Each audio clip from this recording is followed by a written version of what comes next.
Assalamualaikum warahmatullahi wabarakatuh. Bagaimana kabar kalian semua? Udah rindu nih. Semoga kalian baik-baik saja ya. Amin. Nah, apakah sekarang sudah ready? Baik, marilah sebelum kita memulai kelas online kita hari ini, sejenak kita berdoa semoga Allah Subhanahu wa taala memberikan keselamatan dunia dan akhirat, terutama terbebas dari virus corona. Tak lupa saya minta waktunya untuk kita bisa mendoakan bangsa kita agar senantiasa disayangi dan dilindungi oleh Allah Subhanahu wa taala dari segala bencana. Baik, berdoa dimulai. Oke, sebelum kita masuk ke materi, sebelumnya aku mau tanya nih, teman-teman di sini udah pada tahu belum apa itu simposium? What do you think about simposium? Ada yang udah tahu? Ayo, siapa yang udah tahu? Dan perangkat lain yang dibutuhkan silahkan disiapkan terlebih dahulu. Metode pendidikan kali ini terdapat beberapa bahasan. Yang pertama bermain peran, kedua simulasi, ketiga tinjauan lapangan, keempat studi kasus, dan yang kelima simposium. Oh ya, sebelumnya perkenalkan dosen mata kuliah pendidikan gizi kami, Gizi 6A, yaitu Ibu Pradipta Kurniasanti SKM Gizi. Dan kami dari kelompok 8 ada Silvi Swiyama, Desi Tunjungsari, dan Sifana Lutfia. Tapi aku bingung jalan mana yang harus aku lewati. Itu ada harus bertanya pada peran. ya. Apa sih bermain peran itu?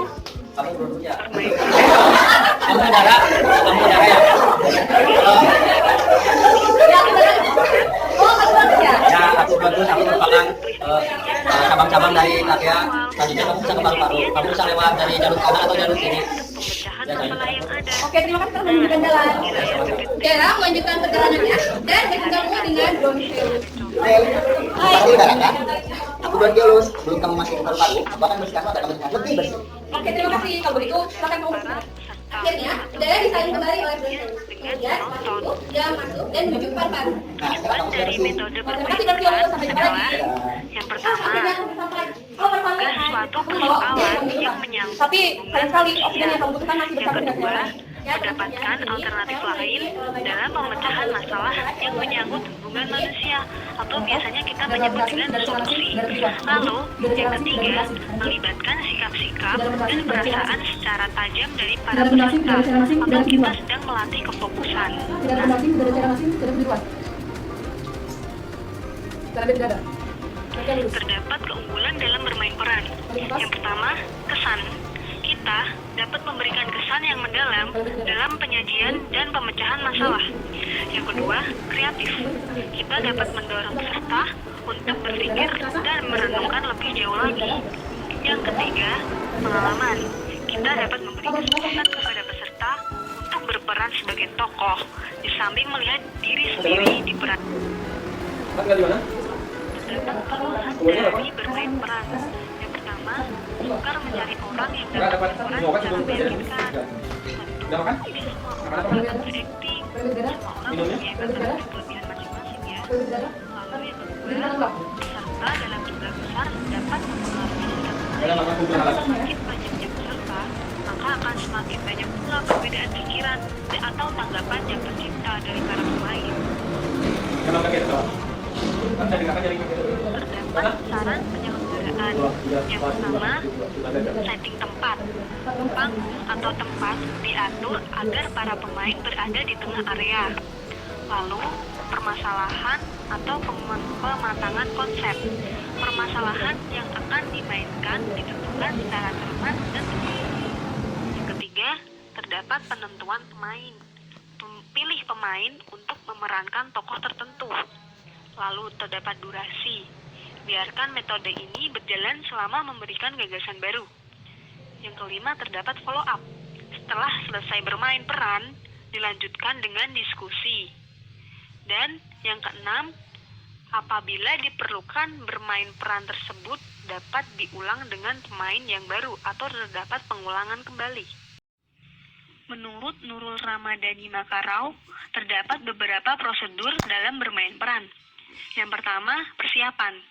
Mempersiapkan skenario kartu peran dengan uraian peran yang singkat dan jelas, serta papan nama untuk setiap peran.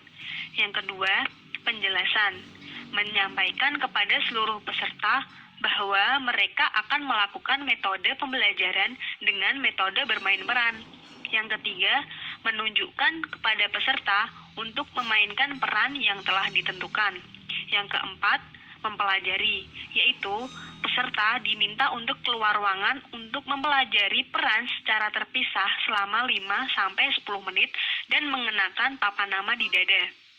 Yang kelima, menunjuk peserta lain untuk mengamati peran tertentu menggunakan formulir observasi. Yang keenam, menyusun tata letak ruangan sesuai dengan masalah yang akan diperagakan. Yang ketujuh, penempatan, yaitu mempersilakan pemain dan pengamat untuk memposisikan diri dalam setting yang telah ditentukan. Lalu yang kedelapan, mempersilahkan pemain untuk memulai kegiatan. Yang kesembilan, meminta peserta lain sebagai pengamat. Yang kesepuluh, menyetop jika sudah selesai. Yang kesebelas, meminta pengamat dan pemain untuk membahas apa yang telah mereka amati dan perankan. Dan yang ke-12, diskusi tentang proses dan materi metode bermain peran. Oke, semuanya sekarang giliran aku. Di sini kita akan menjelaskan mengenai simulasi. Yang pertama, ada pengertian dari simulasi. Metode simulasi adalah permainan yang direncanakan dan diambil untuk kepentingan sehari-hari. Metode simulasi dapat dilaksanakan untuk memaknai masalah yang berhubungan antar manusia. Nah, yang di sampingnya itu ada mengenai tata letak dari simulasi.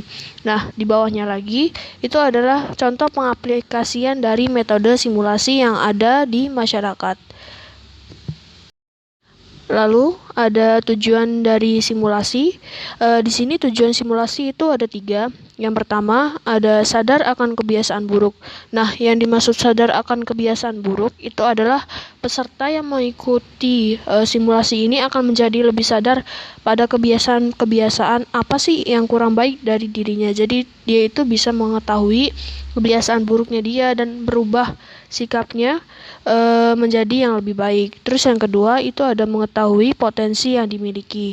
Nah, jadi kan setiap orang kan itu memiliki potensi, baik potensi yang terpendam ataupun dia sendiri tuh tidak tahu mengenai potensinya itu. Nah, yang dimaksud ini adalah peserta didik menjadi lebih peka, tahu kekurangan dan kelebihannya sendiri. Seperti tadi, dia mengetahui potensi yang dia miliki mengenai kelebihannya, kekurangannya. Terus yang ketiga, di sini ada mengembangkan potensi diri. Nah, tadi kan dia sudah mengetahui apa sih potensi diri yang dia miliki. Nah, yang ketiga ini dia dari simulasi ini dia dapat mengembangkan potensi diri yang sudah dia ketahui dan dia miliki dan dikembangkan menuju yang lebih baik. Oke, next yang selanjutnya itu ada penggunaan dari metode simulasi. Metode simulasi itu dipergunakan untuk memaknai hubungan antar manusia dengan berbagai macam permainan, sehingga para peserta dapat memahami kelemahan dan kelebihan yang mereka miliki. Di samping memahami kelemahan dan kelebihan yang dimiliki, metode simulasi juga dapat digunakan untuk mengembangkan potensi yang dimiliki peserta. Jadi, pada intinya, dalam penggunaan metode simulasi ini, mereka menggunakan sebuah cara tapi dalam bentuk permainan sehingga mudah untuk dipahami dan juga dilakukan oleh orang-orang yang awam ataupun pemula. Nah, di metode simulasi ini memiliki tadi keuntungannya adalah seperti tujuannya itu mengembangkan potensi diri, mengetahui potensi yang dimiliki dan juga merubah suatu sikap-sikap yang negatif seperti itu. Selanjutnya itu adalah kelebihan ataupun keunggulan dari metode simulasi. Menurut kelompok kami, kelebihan dari metode simulasi itu dibagi menjadi 4. Yang pertama ada praktik langsung. Praktik langsung yang dimaksud di sini adalah praktik langsung yang dilakukan oleh peserta dalam suatu kegiatan. Nah, peserta itu akan langsung mengalami dan berbuat atau learning by doing atau langsung mempraktekkan mengenai materi simulasi yang ada. Yang kedua, lebih jelas. Lebih jelas ini adalah suasana yang ada itu lebih santai dan peserta itu dapat memahami permasalahan dalam kehidupan sehari-hari secara jelas. Yang ketiga, mengambil makna. Dari permainan dalam simulasi ini, peserta dapat menarik makna sesuai dengan permasalahan dalam kehidupan sehari-hari sesuai dengan konsep ataupun tema dari simulasi tersebut. Yang keempat ada kesan. Kesan yang dimaksud adalah metode simulasi ini kan menggunakan jenis ataupun menggunakan permainan dalam pengaplikasiannya. Nah, permainan tersebut itu akan menimbulkan kesan yang mendalam bagi pesertanya. Selanjutnya, tadi kan kita sudah membahas mengenai kelebihan ataupun keunggulan dari metode simulasi. Nah, biar adil, kita juga akan membahas mengenai kelemahan dari metode simulasi.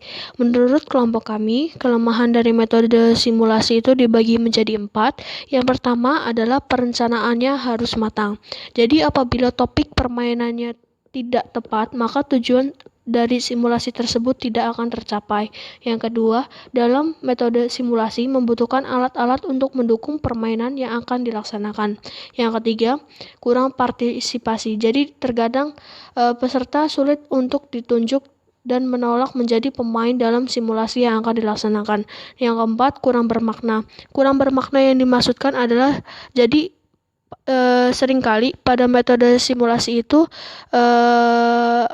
pelaksanaannya itu hanya berhenti pada proses permainan saja, tidak ada follow up dari metode tersebut. Selanjutnya ada saran penyelenggaraan metode simulasi. Jadi ketika seseorang ataupun suatu kelompok ingin menyelenggarakan simulasi, hal-hal yang perlu dipersiapkan adalah yang pertama, atur konsep secara matang. Jadi dalam proses pembuatan simulasi itu harus memilih topik permainan yang sederhana dan mudah dimainkan oleh peserta. Yang kedua, penjelasan mengenai tujuan. Jadi, jelaskan tujuan permainan tersebut sebelum permainan dimulai. Yang ketiga, pembagian peran. Nah, dalam simulasi itu sendiri tidak semua peserta menjadi pemain, tetapi ada juga yang menjadi pengamat dalam metode tersebut. Yang keempat, waktu diskusi. Yang dimaksud waktu diskusi adalah setelah permainan itu selesai, berilah kesempatan kepada pemain dan pengamat untuk berdiskusi mengenai apa sih hasil yang mereka dapat. Nah, yang kelima adalah membuat kesimpulan. Jadi setelah permainan dan diskusi selesai, mereka itu akan membuat kesimpulan dari permainan yang telah dilakukan dan dihubungkan dengan kehidupan sehari-hari. Selanjutnya adalah proses penyelenggaraan menurut Nurul Ramadhani. Nah, menurut beliau, proses penyelenggaraan dibagi menjadi 2, yaitu proses persiapan dan proses pelaksanaan. Nah, yang pertama adalah proses persiapan. Jadi dalam proses persiapan metode simulasi apa aja sih yang harus dilakukan? Nah, yang pertama itu adalah persiapan materi. Jadi dalam metode simulasi itu hal yang pertama yang harus dilakukan adalah menyiapkan materi yang akan disampaikan pada saat simulasi tersebut. Yang kedua, pematangan konsep. Jadi menetapkan kemampuan dan situasi yang akan dihadapi dalam bentuk simulasi tersebut. Yang ketiga, menyusun skenario. Nah, fungsi dari skenario ini adalah agar langkah-langkah pelaksanaan yang dilakukan itu jelas. Nah, yang keempat, media pendukung. Jadi dalam metode simulasi itu memerlukan alat dan bahan sebagai pendukung dalam simulasi. Yang kelima, menyediakan buku petunjuk. Buku petunjuk ini berisi tentang prosedur tetap protap, penggunaan alat, urutan, dan waktu untuk setiap kegiatan.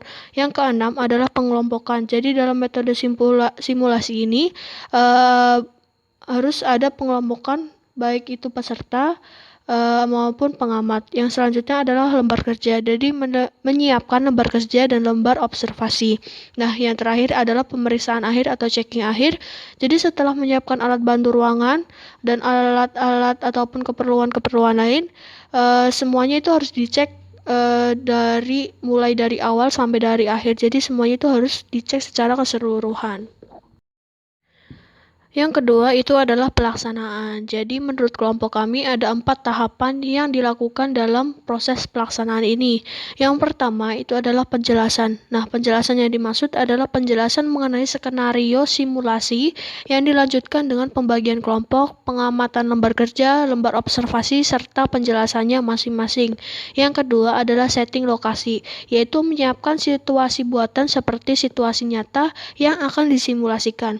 Yang ketiga, proses simulasi. Jadi, proses simulasi ini peserta akan melaksanakan peran sesuai dengan skenario yang telah dibagi pada saat awal. Yang keempat yaitu pendapat pengamatan. Jadi, dalam metode simulasi ini tidak semua orang bermain sebagai peserta, namun ada juga yang bermain sebagai pengamat. Dalam tahap keempat ini, pengamat tersebut akan diberi waktu untuk menjelaskan mengenai apa sih yang dia amati pada saat proses simulasi ini berlangsung. Metode selanjutnya yaitu metode meninjau lapangan. Metode meninjau lapangan merupakan metode yang dilakukan dengan cara pergi ke tempat-tempat, membandingkan dengan kondisi nyata yang ada di lapangan. Tujuannya agar para peserta mendapatkan gambaran langsung dari kenyataan yang ada di masyarakat. Sebagai contoh, ada foto tersebut. Itu hasil dari observasi kita meninjau lapangan yang ada di Potroklat di Bali. Sebagai contoh lainnya, kita telah mendapatkan teori pelaksanaan 9 langkah penimbangan. Nah, bisa kita terapkan dengan mendatangi tempat-tempat posyandu untuk melihat pelaksanaan 9 langkah penimbangan tersebut oleh para kader. Penggunaan dari metode peninjauan lapangan tersebut dapat digunakan apabila pertama, peserta perlu memahami dan menghayati permasalahan secara nyata. Kedua, peserta mengalami kegiatan nyata yang ada di masyarakat. Ketiga, peserta perlu mendapatkan gambaran langsung dari kenyataan yang ada. Nah, metode meninjau lapangan itu mempunyai beberapa kelebihan, antara lain 1. Peserta dapat mengetahui langsung permasalahan yang ada di lapangan, sehingga saat pemecahan masalah akan lebih sesuai dengan kenyataan. Yang kedua, peserta mendapatkan keterangan langsung dari lapangan. Ketiga, menimbulkan kesan yang mendalam kepada peserta karena dapat melihat secara langsung. Nah, yang keempat, dapat mendorong tempat yang dikunjungi untuk menjadi berkembang lebih baik. Karena saat terjadi peninjauan lapangan, pasti ada pesan dan kesan maupun kritik dan saran yang diberikan. Tetapi, metode peninjauan lapangan ini juga memiliki beberapa kekurangan. Di antaranya antara lain 1. Memerlukan banyak waktu, memerlukan banyak persiapan, terutama jika tempat yang akan dikunjungi itu jauh. Kedua, apabila tujuan kunjungan itu tidak jelas dan peserta tidak tertarik untuk mengikutinya, maka hasilnya tidak mempunyai makna apa-apa dan sifatnya hanya hura-hura atau sia-sia saja. Ketiga, ada kalanya petugas yang ada di lapangan tersebut merasa terganggu, terutama jika dikunjungi terlalu sering, walaupun orang yang datang itu berbeda-beda. Agar penyelenggaraan dari metode meninjau lapangan atau kunjungan lapangan tersebut dapat berjalan secara efektif dan bermakna, ada beberapa hal yang perlu diperhatikan, antara lain 1.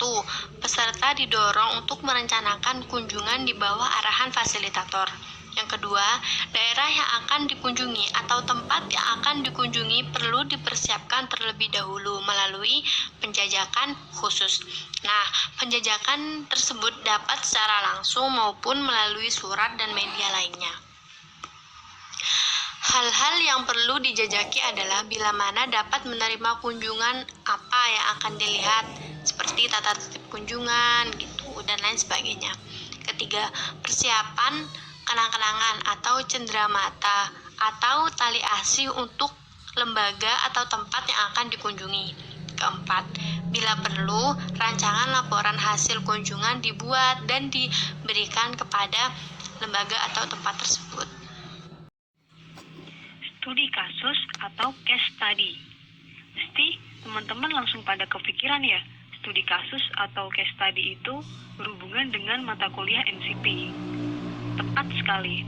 Studi kasus merupakan sekumpulan situasi masalah yang dianalisis secara mendalam atau mendetail. Biasanya, permasalahannya adalah bagian dari kehidupan yang memerlukan diagnosis dan penanganan. Tujuan dari studi kasus sendiri yaitu untuk melatih peserta didik guna mengembangkan pengetahuan, sikap, dan keterampilan dengan cara mempelajari sesuatu secara mendalam. Untuk penggunaannya atau kegunaannya sebagai landasan diskusi dan menganalisis masalah, lalu membantu peserta memahami masalah dan memilih kasus, lalu memungkinkan pertukaran pendapat dan mengadakan evaluasi, dan yang terakhir, mencari beberapa alternatif pemecahan masalah dari jawaban yang ada hanya berlaku pada kasus tersebut. Keunggulan dari studi kasus ini, yang pertama, dapat dilaksanakan sebelum diskusi. Hasil studi kasus dapat dijadikan acuan untuk diskusi, sehingga diskusi menjadi lebih hidup dan penuh makna. Yang kedua, semua anggota kelompok memiliki kesempatan yang sama. Anggota kelompok mempunyai kesempatan yang sama untuk mempelajari sesuatu. Dan yang ketiga, menerapkan teori-teori yang sudah didapat sebelumnya. Kelemahan dari metode ini, yang pertama, sulit dipakai. Sulit dipakai untuk mengukur hal-hal yang bersifat emosional, yang tidak mungkin dicerminkan di dalam kasus. Yang kedua, memerlukan banyak waktu, karena proses diagnosis membutuhkan waktu yang lama. Yang ketiga, membutuhkan keterampilan menulis, karena pada akhir studi kasus, peserta dituntut membuat laporan secara tertulis. Dan yang keempat, ini mesti banyak yang dirasakan oleh teman-teman ya, dapat menimbulkan frustasi apabila tidak ada alternatif pemecahan yang dapat dihasilkan. Saran penyelenggaraan. Dalam melaksanakan studi kasus, ada beberapa kiat yang harus diperhatikan, yaitu yang pertama, materi. Materi yang akan dibahas dalam studi kasus harus dipersiapkan secara matang. Yang kedua, pilih kasus yang rasional dan praktis serta tidak ekstrim. Yang ketiga, berkesinambungan. Akan lebih baik mengambil materi yang berhubungan dengan tugas sehari-hari. Contoh, seorang ahli gizi di rumah sakit mengambil studi kasus berbagai penyakit yang perlu penanganan diet khusus. Lalu yang keempat, ada sensor. Tidak mencantumkan nama, lembaga, atau untuk integritas atau nama baik dari si pasien.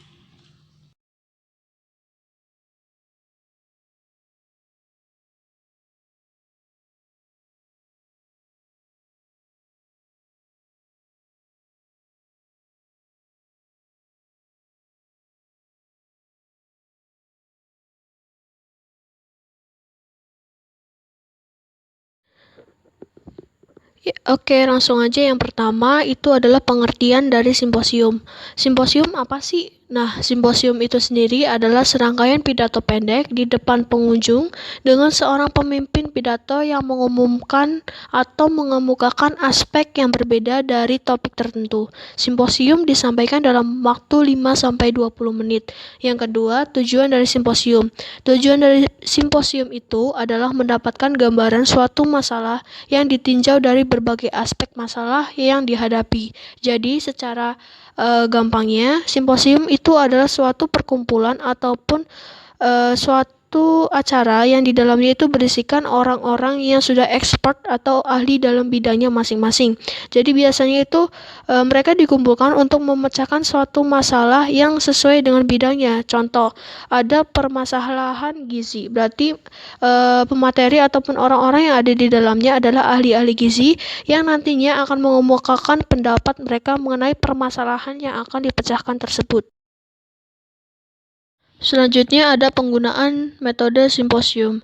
Menurut kelompok kami, penggunaan metode simposium dibagi menjadi 4. Yang pertama, digunakan untuk kelompok besar. Jadi dalam pengaplikasiannya, simposium itu dapat digunakan dengan jumlah peserta yang relatif banyak. Yang kedua, anggota kelompok membutuhkan keterangan yang singkat. Nah, yang dimaksudkan di sini adalah biasanya dalam simposium orang-orang yang ada di dalamnya ataupun peserta-peserta yang ada di dalamnya merupakan orang-orang yang sudah expert ataupun ahli dalam bidangnya, sehingga penjelasan yang diberikan tidak perlu terlalu panjang lebar. Selain itu juga dikarenakan faktor waktu yang relatif singkat. Yang ketiga, membicarakan aspek yang berbeda-beda dari setiap topik. Jadi kan dalam simposium itu pemateri yang didatangkan atau yang dihadirkan itu biasanya bukan cuma satu, melainkan ada beberapa pemateri yang akan menyampaikan materi-materi sesuai dengan pendapat mereka masing-masing. Yang keempat, pokok pembicaraan sudah ditentukan secara matang oleh panitia.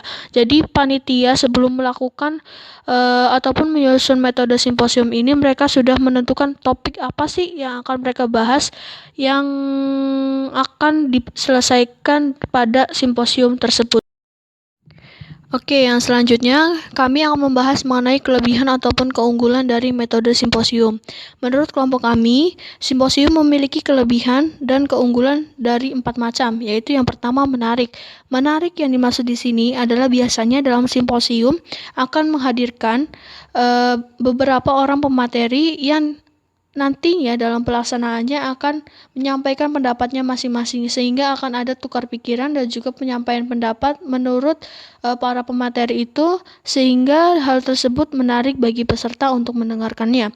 Yang kedua, banyak informasi yang akan didapatkan oleh peserta dalam waktu yang relatif singkat. Yang ketiga, simposium dapat dilaksanakan atau dapat dilakukan untuk kelompok-kelompok besar, sehingga cangkupan pesertanya akan lebih banyak. Yang keempat, simposium memiliki persiapan yang lebih matang dibandingkan metode lain, sehingga dalam pelaksanaannya lebih matang dan juga lebih terlaksana dengan baik. Oke, tadi kan kita sudah membahas mengenai kelebihan dari simposium. Nah, sekarang biar adil, kita juga akan membahas mengenai kekurangan ataupun kelemahan dari metode simposium. Menurut kelompok kami ada 4 macam nih. Yang pertama, kurang interaksi antar peserta simposium. Yang dimaksud kurang interaksi itu kan dalam simposium biasanya lebih menonjolkan pada pendapat ataupun pada pemikiran dari pemateri yang didatangkan. Sedangkan untuk peserta lebih diberi kesempatan untuk bertanya pada akhir sesi. Yang kedua, suasana terasa formal. Yang ketiga, perencanaan yang dilakukan relatif lebih lama dibandingkan metode lain, karena metode simposium membutuhkan perencanaan ataupun persiapan yang cukup matang. Yang keempat, membatasi pendapat pembicara. Yang dimaksudkan di sini adalah pembatasan yang dimaksudkan adalah dalam proses simposium ini waktu yang diberikan relatif singkat, sehingga pendapat yang ingin disampaikan oleh pembicara tidak semuanya dapat tersampaikan dengan baik. Oke, sekarang kami akan menerangkan mengenai saran penyelenggaraan simposium. Nah, yang kami susun di sini merupakan saran penyelenggaraan yang kami tujukan untuk panitia pelaksananya. Nah, yang apa aja sih isinya? Pertama, itu adalah panitia wajib membuat laporan mengenai simposium yang akan mereka buat. Yang kedua, panitia harus bekerja serius dan harus selalu berkoordinasi setiap saat. Nah, tujuannya adalah untuk menghindari miskomunikasi dan perbedaan pendapat pada saat pelaksanaan simposium tersebut. Yang ketiga, panitia sudah menentukan waktu simposium. Yang keempat, perlu penataan ruangan. Yang kelima, menumbuhkan moderator atau pimpinan simposium yang terampil, terutama dalam pengaturan waktu.